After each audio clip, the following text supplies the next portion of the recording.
Hey guys, welcome back.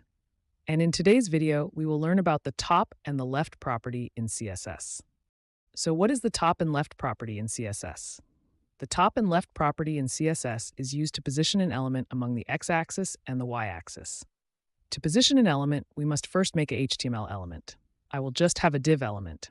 In my CSS file, I will set the background of my div element to red and set both its width and height to be 100 pixels long. So, we will just have a red square on our website, but we can't just change their location on the website just like that. You may have already noticed that I added an additional property for my CSS element. This is the position property. It dictates how and where an element appears on the website.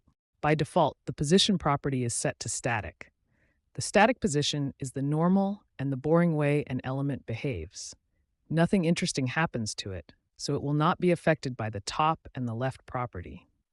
In order to move our element freely, set the position property to relative. Unlike the static position, the relative position allows us to position our element relative to a certain point. If you don't know anything about the position property, don't worry because we will talk about it in an upcoming video. To write a top property, first select the element you want to position. Then write top, all lowercase, followed by a colon. And finally, write your distance value in pixels. If we write 100px, it will put the box 100 pixels away from the top. The keyword is away. Now to write a left property, first select the element you want to position. Then write left, all lowercase, followed by a colon.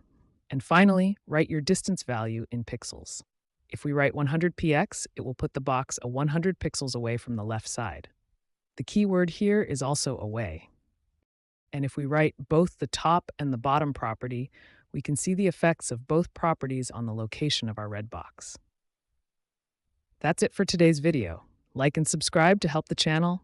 And as always, thanks for watching.